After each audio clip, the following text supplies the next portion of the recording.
Okay, welcome everyone to another week of this week's SCA classes. This class, weekly Perasha Midrashic lens on meaning and purpose by the SCA. Obviously, you can find all the SCA classes on scatorah.org, on SCA updates on Instagram, throughout their WhatsApp chats. So in this week's class, we're going to take a look at a few Midrashim, 2 or 3 Midrashim, on the first of this week's 2 Perashayot. Okay, this week actually is 2 Perashayot, Mattot and Mas'eh. And the Midrashim we're going to focus on today are focused on one specific story. Although it's important that when we understand Midrash, we should note that even when we look at Midrashim on a specific story, you have multiple opinions and multiple viewpoints, as well as connections with other stories. So today we're going to see how the Midrash is going to connect various stories throughout the Tanakh, or characters throughout the Tanakh, together with our story. So let's quickly take a look before we head to the Midrash at this week's Perasha. Okay, the first of the 2 Perashayot. In this week's Perasha, Perashat Mattot, the first again of the 2 Perashayot we read this week, we read about the request of Bnei Reuven and Bnei Gad. Okay, Bnei Reuven and Bnei Gad, 2 of the tribes, they come in front of Moshe and Elazar and the Nesiim, and they say, we want to live on the eastern side of the Jordan. Okay, we don't want to cross the Jordan into Eretz Canaan. Rather, we would like to stay on this side of the Jordan because, and it has the Hebrew and the English here, Ha'aretz asherika Adonai lifnei adat Israel eretz miknehi ve'la'avadecha mikneh. In the English, the land that Hashem has conquered for the community of Israel is cattle country, and your servants have cattle. Meaning, this side of the Jordan has more water, grass, it's greenier, it's better, more improved for our cattle. What does Moshe answer? This is important for the Midrashim we're going to look at today. Are your brothers going to go fight in battle and you're going to sit here? Why would you do that? Why would you turn the hearts of Bnei Israel from wanting to go into Eretz Canaan, from wanting to cross the Jordan? And Moshe recounts for them the sin of the spies and says, why would you want to continue this evil thing that your fathers did? Okay? So I'd like to take a look for a moment right now. We're going to come back to some of these Pesukim. Right now, I want to look at the first Midrash on this story in this week's Perasha. Okay? If there's any questions until now, please feel free to unmute yourself, to chat. Welcome. Again, this class is open to questions. It's not meant to just be a lecture, but like I mentioned every week, please, if you have any questions, feel free to ask. So the Midrash starts as follows. Halacha, shalosh matanot nivreu ba'olam. There were 3 gifts that were created in this world. Zacha be'achat mehen, natal hemdat kol ha'olam. If a person merits to receive even one of them, you receive what's most desirable in the world. Meaning you've got an unbelievable gift if you got one of these 3 things. What are the 3? Zacha bechokhma, zacha bakol. Zacha bigvura, zacha bakol. Zacha be'osher, zacha bakol. So 3 different gifts. The first, wisdom. If you acquire wisdom, you've acquired all. If you've acquired strength, right, as you see here on the left in English, strength for the word gevura, you've acquired all. And if you've acquired wealth, you've acquired all. Now we know that those three things can be very deceiving for a person. So Midrash adds, Ematai, when, Bizman shehen matenot shamayim ubaot bechoach haTorah. When they're gifted to you from God, and they come through the Torah, then they are very special gifts. Aval kevurato ve'oshro shel basar v'adam eno kelum. The power and the riches and the wisdom of a person when it comes from humans is nothing. Sheken Shlomo omer. Let's read this pasuk in Kohelet. Shavti v'ra'o tachat hashemesh ki lo lakalim hamerot ve'lo lagiborim hamilchama ve'gam lo lachachamim lechem ve'gam lo lemonim osher ve'gam lo yodeim hen ki et vafega yikre et kulam. Look on the left side. Again, I saw that under the sun, the race does not belong to the swift, nor the battle to the strong, nor bread to the wise, nor even wealth to the discerning, nor even favor to the knowledgeable. Meaning, all of these things that a person thinks they acquire, they think, oh, I'm strong because I can battle, or I'm wise because look at the way that I know things. It says, no. Ki et vafega yikre et kulam. Because a terrible fate will come to all of these people. Again, what does this mean? Again, this means that a person who acquires these through their own means, but they're not looking to God and they're not looking to Torah and mitzvot, it will all end up as folly. Bechen Yirmiyah omer, similarly Yirmiyah says, there's actually the last pasuk of the Haftarah that we read on Tish'a B'Av. Ko amar Adonai al yitalel hacham b'chokhmato ve'al yitalel hagibo b'gvurato ve'al yitalel ashir be'oshro ki bezot yitalel. Right? Let not the wise person boast in their wisdom, or the strong person boast in their strength, or the rich person boast in their riches. Ki'im bezot yitalel. Rather, the way to boast is not your boasting, but the way to become someone important, quote unquote, is to know Hashem, to do tzedakah, to do mishpat. Umatanot elu bizman she'enam ba'im min hakadosh baruch hu sofan lipasek minu. When these gifts are not coming from God, they will stop and be cut off. Let's look at these examples. There are 3 examples in the Midrash brings, 2 different people in each example. I've color-coded it for you so that the Hebrew and the English will be clear. Shanu Rabotenu. And keep in mind that we have to understand why Hazal are saying it about each of these characters. Shanu Rabotenu. Shene Hachamim Amdu Ba'olam. There were 2 very wise men in the world that came up. Ehad mi Yisrael ve'ehad mi Ovdei Kochavim. Okay? There are 2 wise people in the world, one from Bnei Yisrael, one from the Ovdei Kochavim. Achitofel mi Yisrael ubil'am me'umot ha'olam u'shnehem ne'evdu min ha'olam. Achitofel from Bnei Yisrael and Bil'am from the Goyim. And both of them were lost, both of them were killed. Let's take a look a moment at these 2 characters. We're going to stop the Midrash and look at these 2 individuals for a moment to see what about them made them end up, right? That the Midrash says that they are the 2 wise people who end up being cut off from this world. Why them? Let's take a look.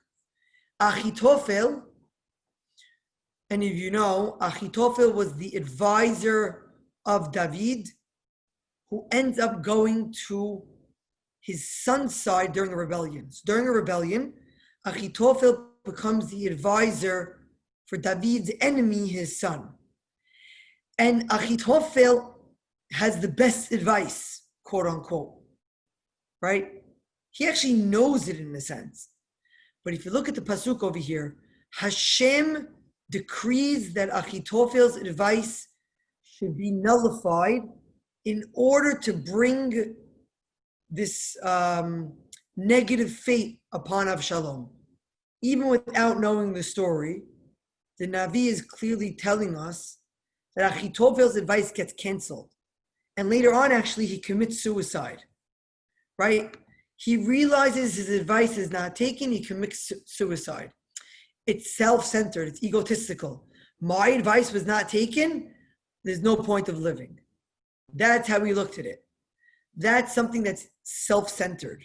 Because he was self-centered, that was something that he attained for himself. It didn't come from God, right? He got maybe originally it came from God, but he didn't look at it like that in the end. In the end, he looked at it as something as his own.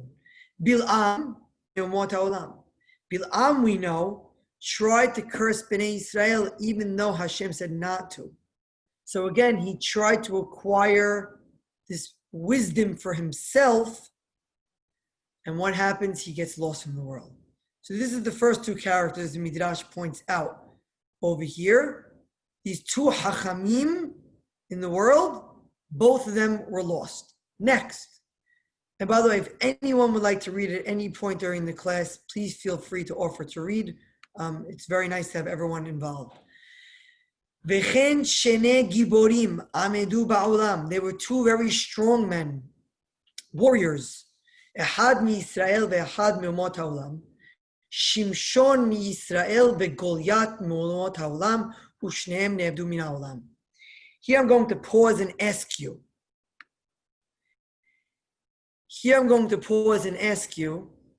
Another question I'm going to address. The reason for this midrash, as we're going to see, is we started with the fact that Bnei Gad u'Bnei Reuven, these two tribes, were asking for a portion outside of Israel, outside of the, right, Bnei Israel was to cross the Jordan and go fight, and they want to stay on the outside. And now we see that there's something not so great about their request, maybe something self-centered about their request. And we're going to see how that's going to connect to everything we're doing now. What I started with was important by saying that within the Midrash, we have to sometimes pause and understand each piece of the Midrash. And when we understand each piece of the Midrash, as we go on, when we get to the clincher becomes much more understood. So now you have two warriors in Israel, one in Israel, one of the Goyim, and both of them get destroyed. Both of them are killed.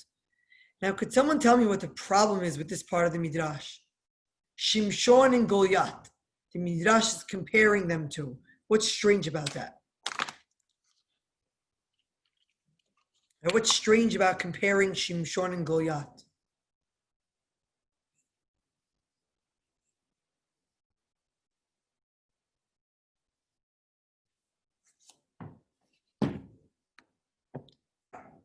So Shimshon, first of all, what did Shimshon do wrong? Second of all, Shimshon was killing Pelishtim. He was fighting for Bnei Israel.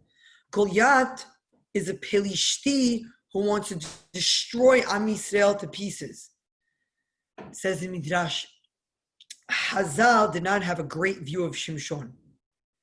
And that's important for this Midrash that we're reading about these two tribes of Gad and Reuven, because again, how do we view their request? Did they really ask something so bad? Maybe Israel was really supposed to be so large to include this part of outside of the Jordan. Maybe they were always expecting to fight in the war. Was it, right? Moshe gets very upset. Why does he get so upset? So we're going to see now for a moment to understand that when we read Pesukim in the Torah and the Tanakh, we have to realize that sometimes the stories that we remember are not always what we think they are. Shimshon, the Navi tells us that Hashem worked through Shimshon to kill the Pelishtim, even if that meant that he married wives of the Pelishtim. But there are a couple of Pisukim in his story, look over here, that it says that he judged Bnei Israel for 20 years. That's usually the end pasuk of a judge. And the next pasuk says he goes and he finds an Isha Zonah and he sleeps with an Isha Zonah. And that story is the whole Delilah story. Right? If you look in the Pisukim, I'm actually going to bring it up a moment. I think this is important, actually. Always important to look up Pisukim when you're studying. So he loves an Isha Zonah, he marries her, there's a whole story with her. Then he loves an Isha Benahal Sorek, and her name is Delilah. That's the woman that becomes his downfall. But his downfall starts with these women that he's chasing after, and he kind of strays from God in a sense. That's the way Hazal here look at him. We can spend time, we're not going to now, at a different point to discuss Shimshon. But the Midrash, Hazal sometimes look at Shimshon and say, he wasn't as great as a character as he could have been. In the end, his Gevurah also was something that he took for himself. He overdid it, quote unquote. And Goliath, as we know, really overdid it. He tells David, right? Who are you? You're a nobody. You're like a dog. Vayomer HaPelishti David HaKelev Anochi Ki ata ba'elav maklot vaykalel HaPelishti David below. And he curses David. That's what Goliath does in the name of his God. And the Pelishti tells David, come here, I'm gonna give your flesh to the birds of the sky and the beasts of the field. He's very egotistical. And the final two characters, there's also two rich people that were in the world. One of them from Bnei Yisrael is Korach, and the other is Haman. And both of them get ne'evdu min ha'olam. Both of them meet a fate. Actually, interestingly enough, Haman gets hung, he gets hanged. He's on something that everyone can see. And Korach either gets swallowed or burnt by the fire, which is downward in a sense, right? So it's interesting to look at it. But both of them, Ashirim, who meet a fate of death. Lama, why? Shelo haya matenatan min HaKadosh Baruch Hu, ela chotfin otah lahem. Their gift was not fully from God, right? Even Shimshon, whose gift of his Nezirut was from God, he grabbed it up for himself eventually. There was a lot of grabbing of self-centeredness. Here's the clincher of this midrash. V'chen ata motze b'bnei Gad u'bnei Reuven shehayu ashirim v'hayu lahem miknei gadol. They were rich and they had a lot of cattle. V'hibebu et mamonam. They loved their money so much. Lehabeb means to love and hug, and they were so attached to their money. They decided to not go into Eretz Yisrael. We're not going to go in with the Shevatim. Says the Midrash, Leficha galu techila mikol Shevatim. Therefore, they were exiled first. Shene'emar, as it says in Divrei Hayamim, when the 10 tribes become exiled by Assyria in 722, 721 BCE, it says who was exiled first? Vayaglem larubeni velagadi velahasi shevet Menashe.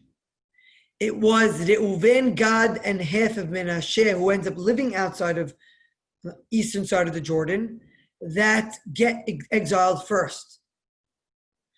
Umi garam lahem al shifishu asma min achehem bishvil kinyanam, because they separated themselves from their brethren, from the other tribes, because of money, because of belongings.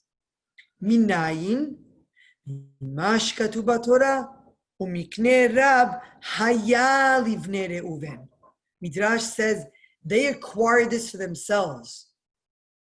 God didn't give this to them. They were rich on their own account, but didn't connect it with God. Therefore, we see that Moshe gets very upset at them. We see what their focus was. Their focus was their belongings. The focus was the money. And that's what the Midrash says over here, that they were willing to put this consideration of mammon, of the riches, above the consideration at the time of Moshe saying we're going in, right? Yoshua is going to take them into Eretz Yisrael, and they're not going in. Okay, that's the first Midrash. Please, if there's any questions whatsoever, please feel free to unmute yourselves to chat and ask before we go on to the next Midrash.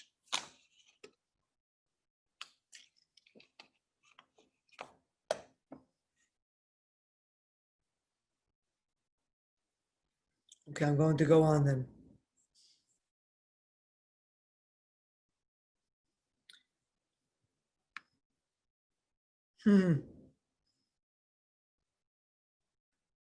Okay.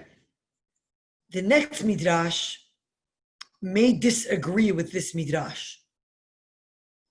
Again, very important. When I teach Midrash, it's important to realize that Midrashim can conflict with each other. There are different voices. Zeh she'amar katuv. There's a pasuk in Tehillim that says, Ki lo mimotza umima'arav velo midbar harim, ki Elohim shofet, zeh yashpil v'zeh yarim. For it is not from the east or from the west or from the wilderness that there is an exhalation of harim.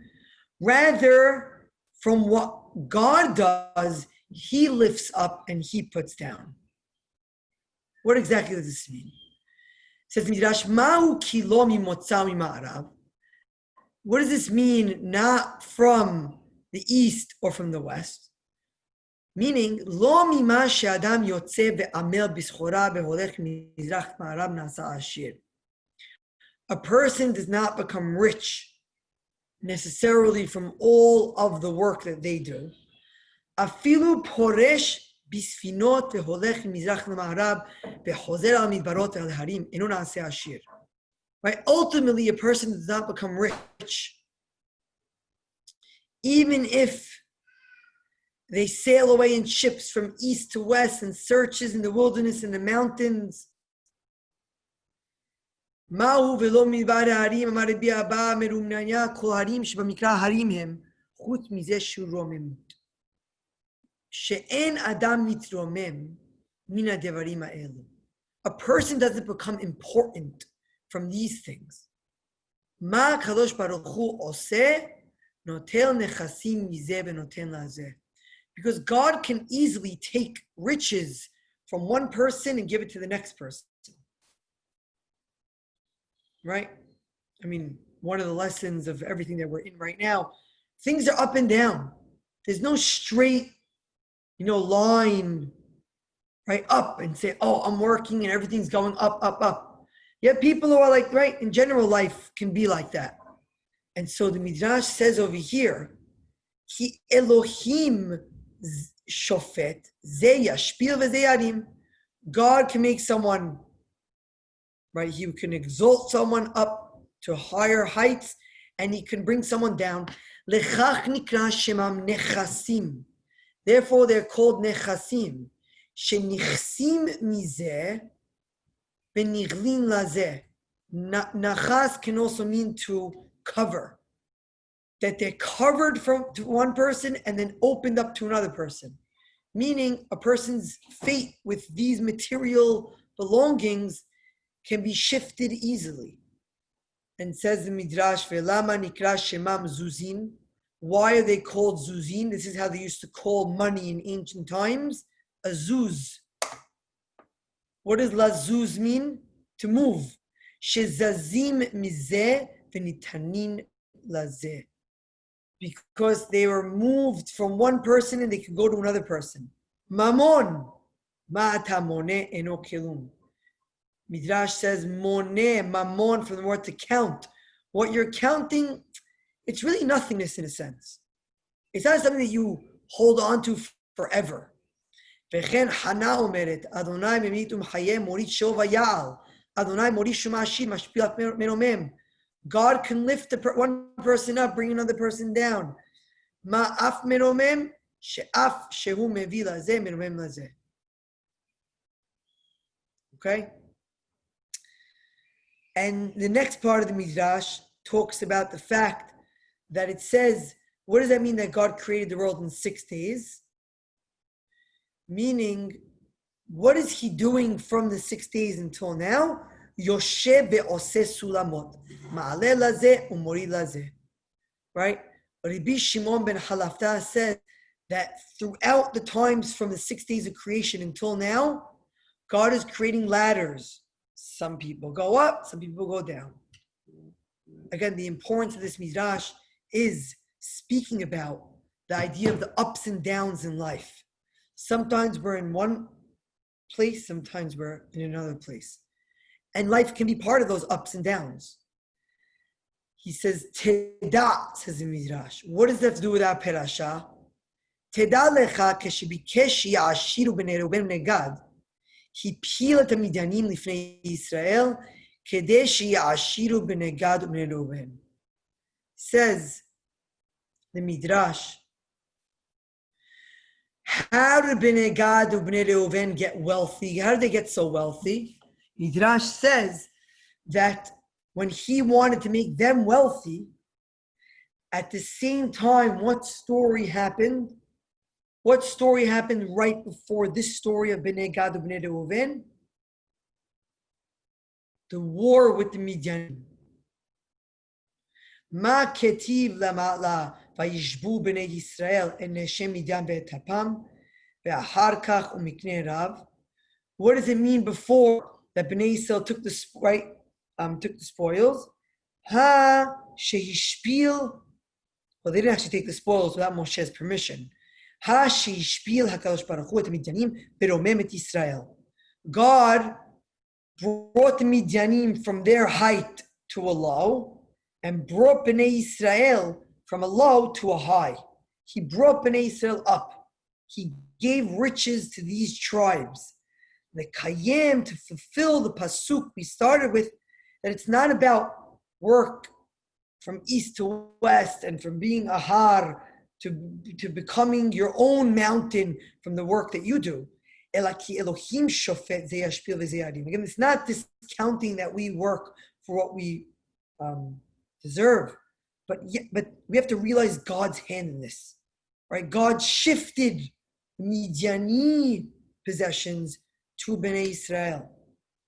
This Midrash, a little bit different than the other Midrash, is saying that God wanted them to become wealthy, right? God wanted them to become rich. So he gave them what these others had. Interesting Midrash, because it tells us that, according to this Midrash, why did Bnei Gad and Reuven have a mikneh rav, right? Which was how we started the class today. How did they have a lot of cattle in great numbers? Because of God. God wanted them to become wealthy, which is interesting, because wealth, the Midrash is saying, and will say soon in the next Midrash, it's not always a gift. God may shift it from one person to the next, but it's what we do with that money, the Midrash says. I think an overall message of the Midrash, what we do with that wealth is the question, right? Why does God shift it from the Midianim to Bnei Gad and Bnei Reuven? Why does he shift it from one person to the next? Why are some people more successful than others? We don't know. But we still have to do our due diligence with how we act, behave, our mitzvot, our disposition to others, very important.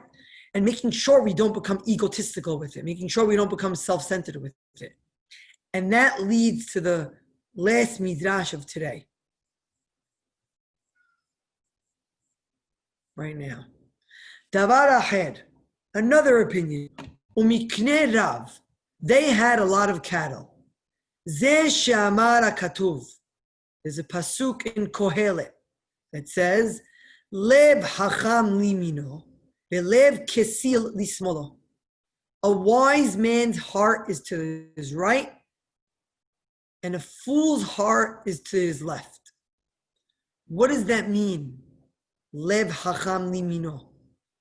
A wise man's heart is to his right. What does that mean? Ze yeser tov. That is the good inclination. Shehu natun bimino. That is the good inclination that is on a person's right side. Again, this is all symbolic. It's metaphorical. That a person's strength is with the good that they have in their mind to do. Velev kesili smolo. And a fool's heart is to his left. Ze yeser hara. That is a person's evil inclination. Shinatun bismolo. That's one opinion. Davar acher. Lev hacham limino. Elu hema sadikim. What does that mean? The heart of a wise is to his right. Those are the righteous. Shehen notnin libam la Torah shehi miyamin. Because they put their hearts to the Torah. And this is about priorities. This is not telling a person not to go work. This is not telling a person not to go attain some wealth. The question is, what do you do with it? What you do with it, if it's focused around Torah, the yamin, your right side, shene'emad mimino esh dat lamo. Because it says in Perashat Bezot Beracha, mimino, to his right, esh dat lamo. The fiery law, the law of Hashem is there. The lev kesil, and you can imagine what's the heart of the foolish. That's the rasha, that they make their hearts to become rich. Meaning, let me just look over here. They chase riches. They make their heart rich. Meaning they're focused a lot on themselves more than others. Shene'emad bislomah oshed v'chavod. Let's look at that pasuk. Orech yamim bimina, bismolah oshed v'chavod. In her right hand is length of days, in her left riches and honor. And the Midrash asks, I don't get it. Why are you saying that Orech Yamim is in the right hand of wisdom? I'm actually going to open this up if you don't mind, so we could see this pasuk. It's talking about Torah.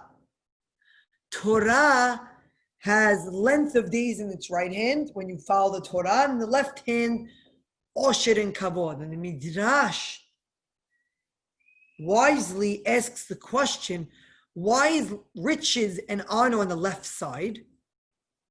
Why on the left side? It's on the left side because it's not what's crucial. It's not the focal point. The focal point is your right hand. Now for the reason why we're talking about this Midrash. Davar acher, another opinion. Lev hacham limino, ze Moshe. Moshe is the wise heart on the right side. That's Moshe Rabbeinu. Velev kesil lismolo, and the heart of the foolish on the left. Elu bnei Gad bnei Reuven ubnei Gad she'asu et ha'ikar tafel v'ta'atafel ikar. They made what was essential secondary and was secondary essential. She'hibebu et mamonam yoter min hanefashot. They made their money more important than people. Now, I'm going to stop this midrash for a moment. Stop the chair for a moment. If you say that their focus was more their money than the people, how would you prove that? What would make you think that they felt that their money and their cattle was more important than the Torah or Eretz Yisrael, Eretz Canaan? What would bring us to think that they thought the money was more important? Very good. Exactly. Okay? And Adele, I'm assuming maybe you've read Nehemiah Leibowitz on this. I'm not sure. Whenever I've taught this, Nehemiah Leibowitz has an excellent, exactly, and Moshe corrected them exactly too. Very good. Wow, it sounds like everyone knows this already. Beautiful. And if you've had a class already on this, or you know this from previous years, it's excellent. Look here on the bottom. When they come for their request, they say the following. Vayigeshu elav vayomeru. They tell Moshe, and I didn't learn this from here, by the way. I learned this actually from Nehemiah Leibowitz years ago. I was reading her books and preparing classes, and I still read Nehemiah Leibowitz's studies. And she pointed this out, that when they come in front of Moshe and Elazar and the Nisim, they say, Gidrot son miknenu po. We will build here sheepfolds for our flocks. Ve'arim letapenu. And towns for our children. Look at the bold. The mikneh, the sheepfolds come first. Sorry, the flocks come first. Their flocks come first, and their children come second. That's the order of their words. When Moshe tells them what they should be doing, how they need to become shock troops, they have to fight, and he adds, Benu lachem arim letapechem, reverses the order.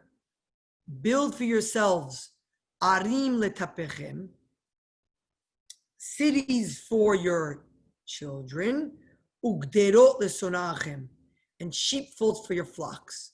Can anyone tell me who this reminds us of in Tanakh? This backwards type of thinking about putting the money before the... Could you say it again? Where else in Tanakh do we have a similar example of putting the cattle first? Okay, Lavan, good. Lavan is one example. But Lavan is not someone who would have went into Eretz Canaan otherwise. So I always like to connect this with someone else in Tanakh who could have stayed within Eretz Yisrael, but because of his need for the greenier side of Eretz, what he saw of the Aretz, so he decided to separate, right? Lot. Right, I'm going to open this up to take a look over here. There's actually an SCA class I gave 6 years ago. Look at that. The file name is SCA class 2014. This part of it. Here we go. Look at in front of you just to see, right? It says, Umikne Rab Haya Livne Gad Vilivne Reuven Asu Me'od. Gad and Reuven and Gad had a lot of cattle. It says, Ki haya rechusham rav. Avraham and Lord hara rechush. And it says, V'hine hamakom mekom mikne. Bnei Gad and Reuven see the makom as a place that's great for their cattle. And it says with Lot, Vayisa Lot et enav, and he saw it called Kikar HaYarden, Ki chulah mashke. And what happened? Where did Lot end up? He ended up southeast, but more towards the east. He's looking at the part of the Jordan that's more appropriate for his cattle. And that's what he chooses, right? That's what Lot chooses.